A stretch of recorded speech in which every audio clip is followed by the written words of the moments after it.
Assalamualaikum warahmatullahi wabarakatuh.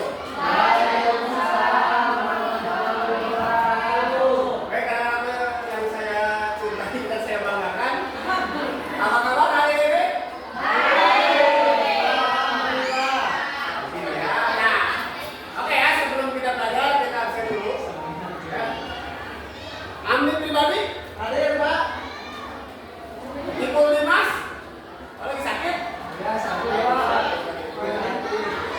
Ada Dina, Hadir. hadir.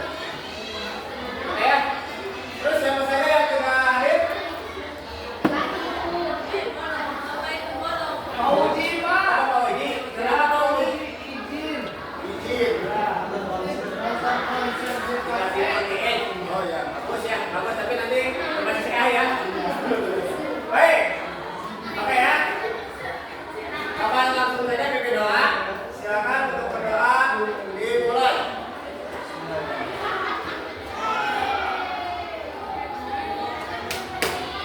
Doa selesai. Ya baik. Baik, untuk kali ini kita akan belajar tentang pemanfaatan AI sebenarnya ya. Di sini ada AI di sekitar kita.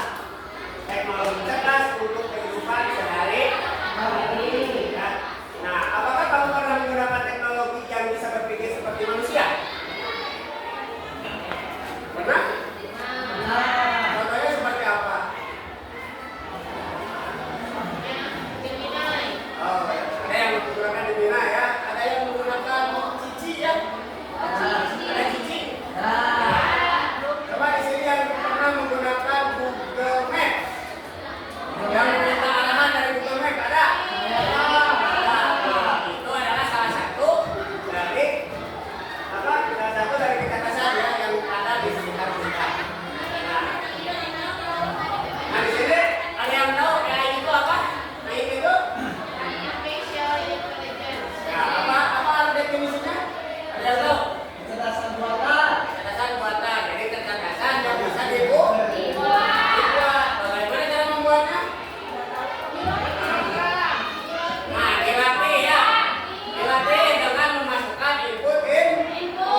Nah, ya kalau di sini didefinisikan dianalogikan sebagai otak digital gitu ya. Jadi otak yang ada di dalam sebuah sistem gitu ya. Jadi AI adalah program yang meniru kecerdasan manusia untuk memecahkan masalah. Nah, di sini ada kelebihan dan kekurangannya. Gitu ya. Kelebihannya apa? Gitu kan? AI bisa meringankan beban. Ya, mulai dari dulu yang membuat coding, kebetulan membuat coding itu ribet, sekarang akan jauh lebih mudah.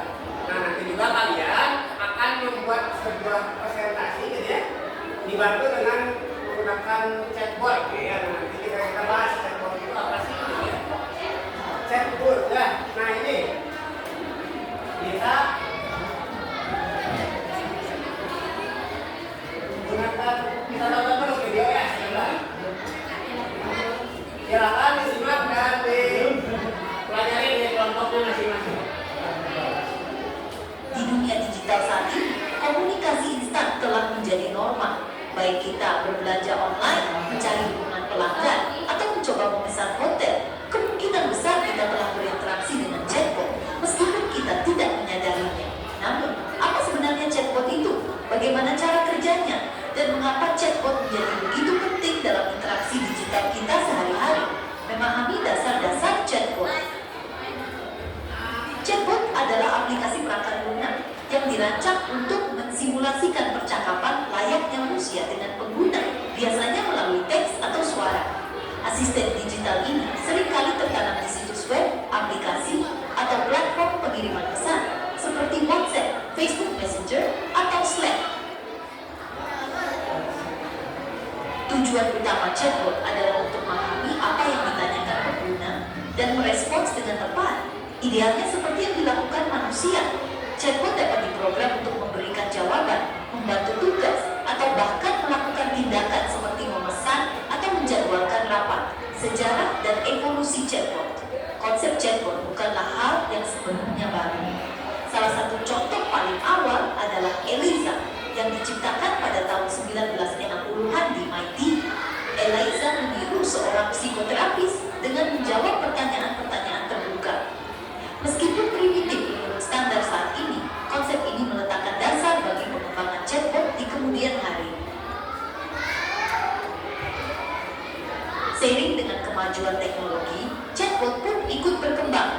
munculnya artificial intelligence, machine learning, dan natural language processing telah memungkinkan bot modern menjadi lebih canggih, intuitif, dan serbaguna. Chatbot saat ini dapat memahami bahasa gaul, menangani pertanyaan yang rumit, dan bahkan mengenali emosi dalam percakapan. Jenis-jenis chatbot. Tidak semua chatbot dibuat sama. Secara garis besar, chatbot dibagi atas dua jenis utama. 1. Chatbot berbasis aturan. Bot-bot ini mengikuti skrip dan pokok keputusan yang telah ditetapkan sebelumnya. Mereka hanya dapat menanggapi perintah atau pertanyaan tertentu. Jika kita menyimpang dari pemrograman mereka, mereka tidak akan mengerti. Misalnya, chatbot berbasis aturan untuk restoran pizza mungkin hanya menanggapi dengan benar masukan seperti pesan pizza pepperoni atau periksa waktu pengiriman. 2. Chatbot bertenaga AI. Ini jauh lebih canggih. Mereka menggunakan natural language processing dan pembelajaran mesin untuk memahami konteks, belajar dari percakapan sebelumnya, dan meningkatkan kemampuan seiring berjalannya waktu. ChatGPT, misalnya, adalah agen percakapan bertenaga AI yang dapat menangani berbagai topik yang kompleks. Bagaimana chatbot bekerja? Inti dari chatbot adalah mesin Natural Language Understanding (NLU) yang memproses masukan pengguna untuk mendeteksi maksud dan konteks.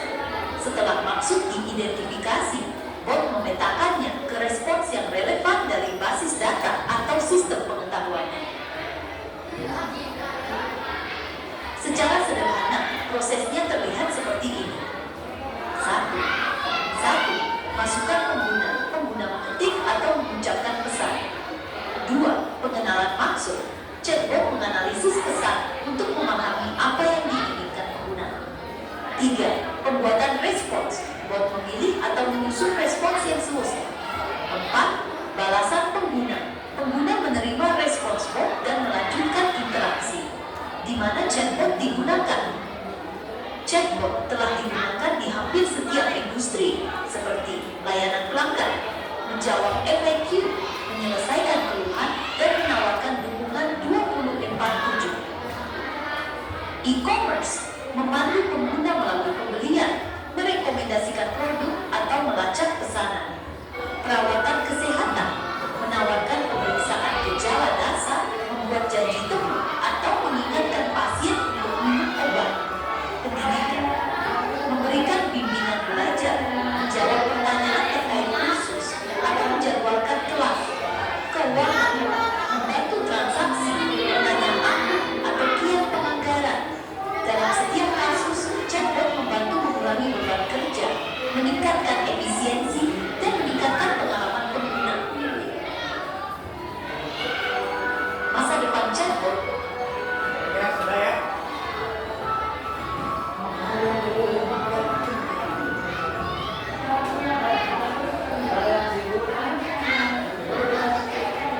Baik ya.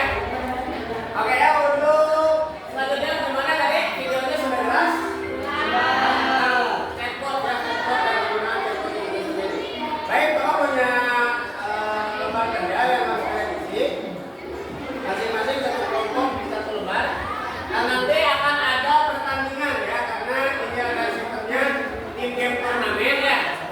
Jadi nanti kalian akan mengerjakan sahur ya, masing-masing kelompok satu perangkat ya, satu perangkat bisa digunakan untuk mengakses sahur tersebut.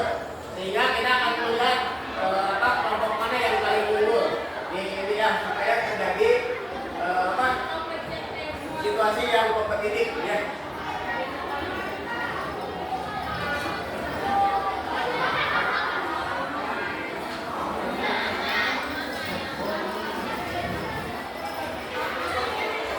Baik, silakan didiskusikan.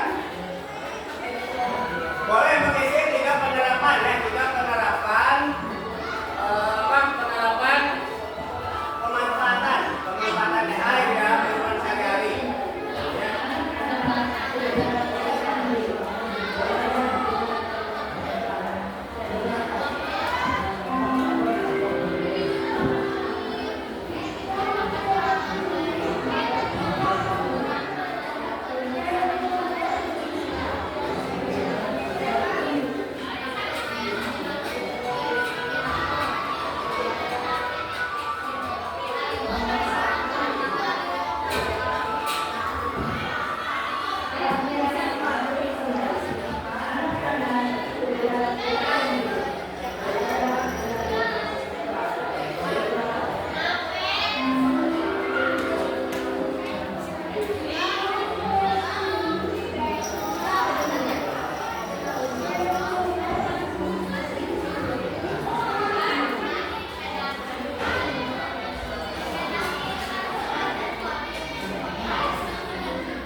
gerak seperti ini, nah, anak-anak sekalian berkata raup.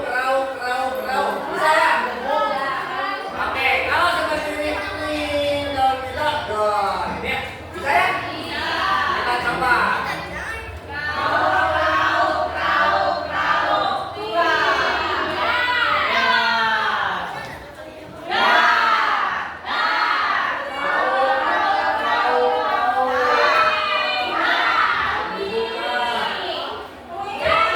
Oke, tepuk tangan. Baik, Bapak sudah mengirimkan link yang kahut ya. Link yang kahut boleh dibuka. Ya, satu device saja ya, satu perangkat untuk satu kelompok. Ya, jadi kita bisa memanfaatkan. Masuk daftar.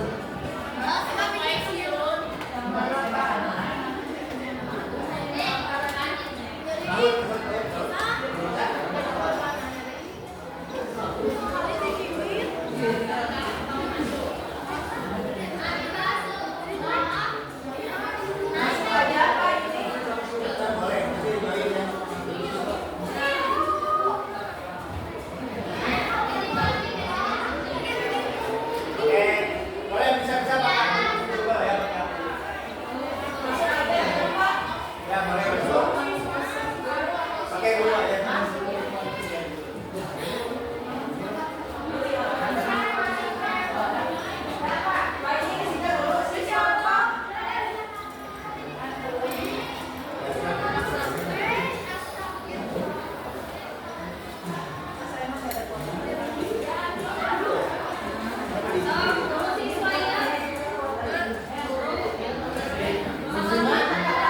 Musima boleh pinjam aku.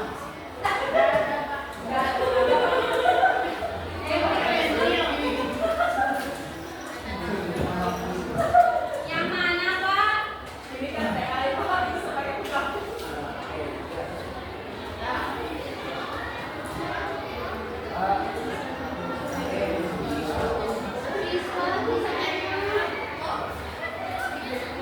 Terus mulai.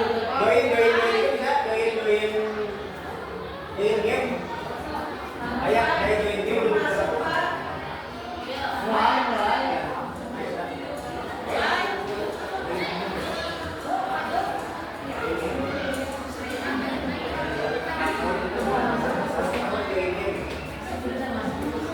Nah, udah ada ini. Ya. Mana ada video, Pak?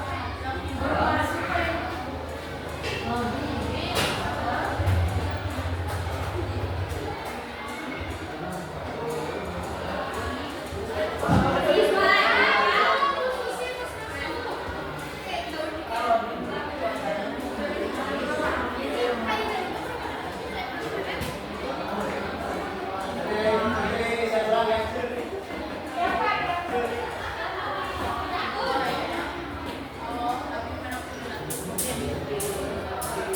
Yang mana, Pak?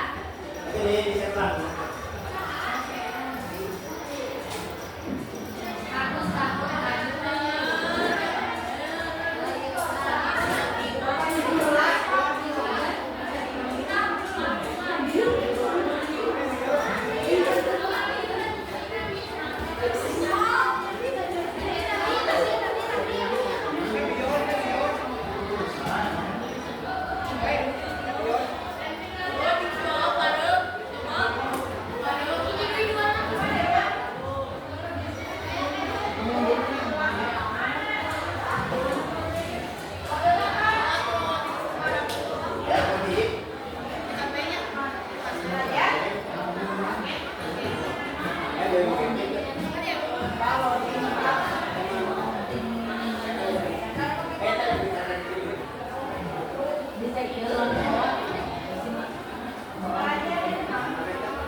Pak,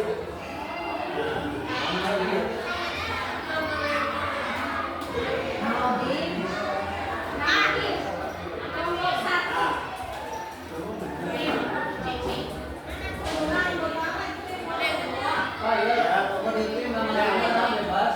Nama tim sama anggota. Oh,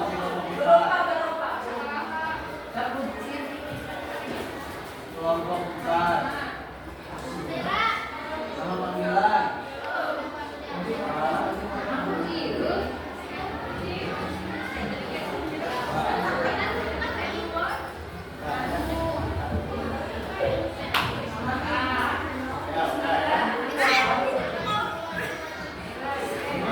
Udah, sudah siap belum? Ini yang 4 ini? Iya, udah apa kan? Apa? Oh ya, jadi bilang dulu ya, Ini berarti kelompok 1 udah ada kelompok 2, kelompok 3 udah belum? Oh, kelompok 3, oh ini ya. Ya, baik ya, kita mulai ya, sekarang kita mulai ya. Nanti akan terlihat skor yang paling tinggi langsung ya. Silakan kita punya 10 soal.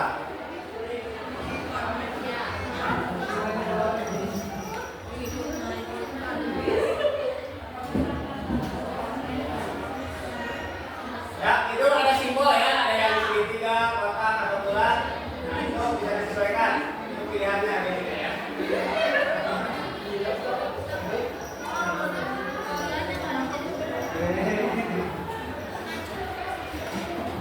Beres dalam siapa atas menang. Oh, udah tidak, tinggal berapa jawaban?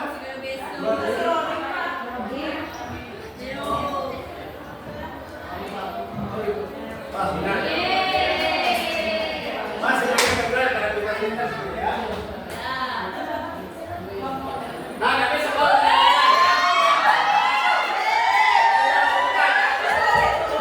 ada ini kecepatan juga nih. Kecepatan juga nih. Ini ya. Oke, kita lanjutkan ke pertanyaan personal. Silakan. Salah satu peran AI dalam media sosial adalah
yang itu boleh diisi ya.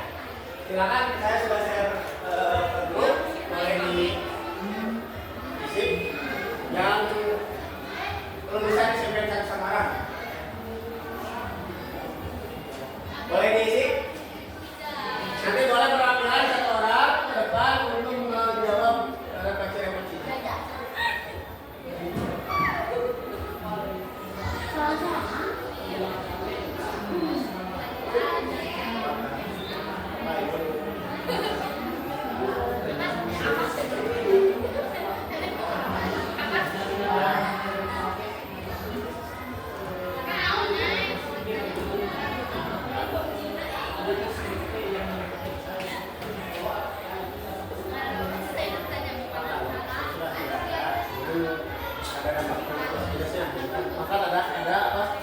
Ada isu bahwa kita itu pekerjaan kita akan dilakukan oleh AI.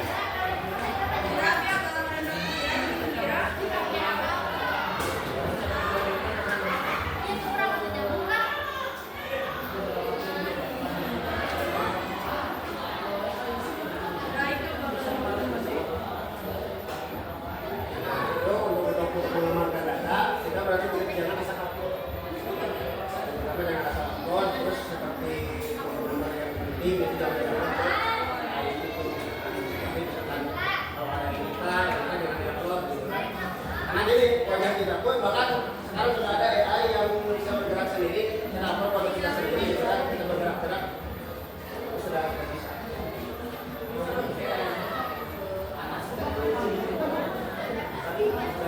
Dari 19 puluhan gitu kan sudah ada. Baru sekarang ya, baru sekarang sudah mulai booming dan lebih modern.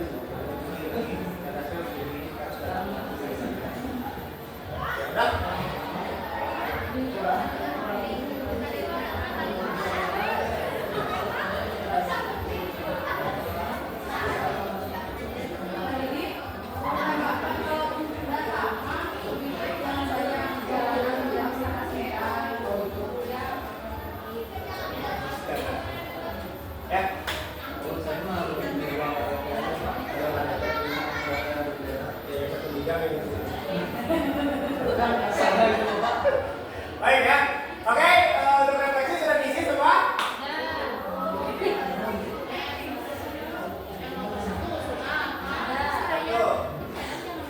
Boleh satu-satu, boleh. Silakan, siapa yang mau ke depan? Ya, untuk memberikan refleksinya. Atau di nomor 6, misalkan langsung di nomor 6 boleh. Pak, saya mau nomor 6, mau nomor 2. Pak, sekarang. Jadi yang jadi juara Pak. Oh, yang juara ya, silakan. Mau refleksi? Refleksi nomor berapa? Ada di sini ada bagian-bagiannya kan?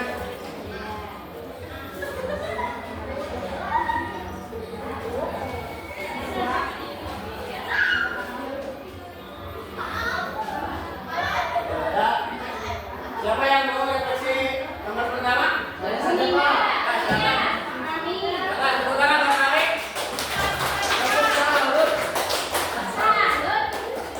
Aplikasi AI mana yang sering akan gunakan yang kita sehari-hari, yaitu yang asisten virtual dengan media sosial Pak. Asisten virtual digunakan untuk apa? Untuk mencari bahan, untuk belajar. Kalau media sosial yaitu untuk yang sosmed Pak. Kalau transportasi itu kalau pesen Grab, ojek dan lain sebagainya. Jadi kamu juga bisa ada. Iya, betul Pak. Tepuk tangan mau yang kedua ya. Baik, untuk yang kedua siapa? Butina, Pak. Saya lagi Pak. Asal ada lima PKM.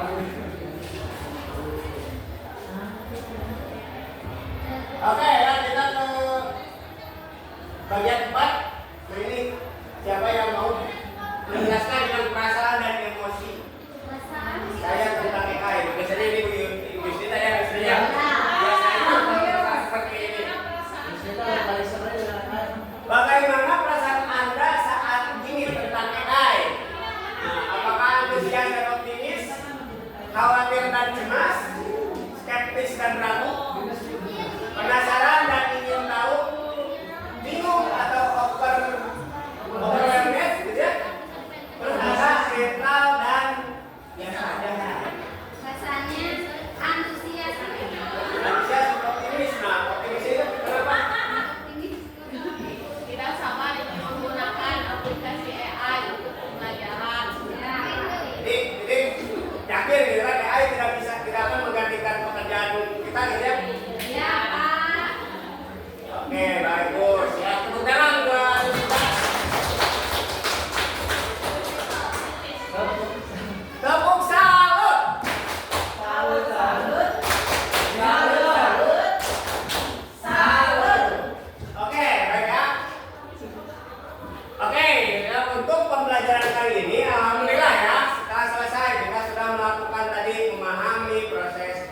aplikasi dan proses diakhiri proses merefleksi.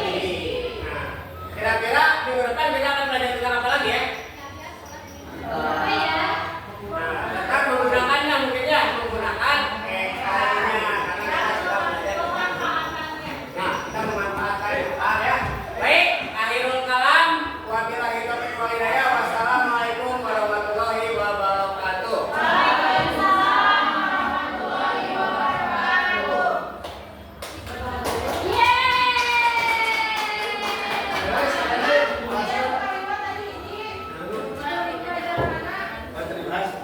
Ayo syuting lagi.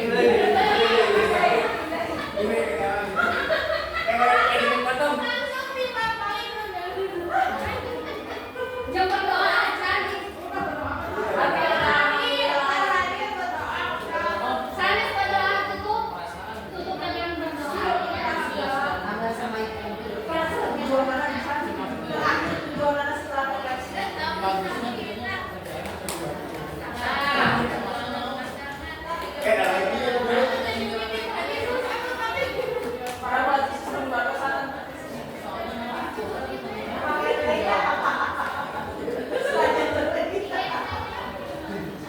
Oke ya.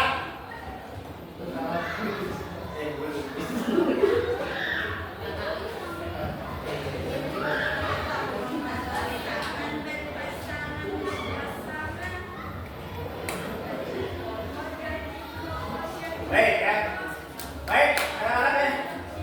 Nah, di pembelajaran kali ini kita akan memiliki tujuan pembelajaran gitu ya.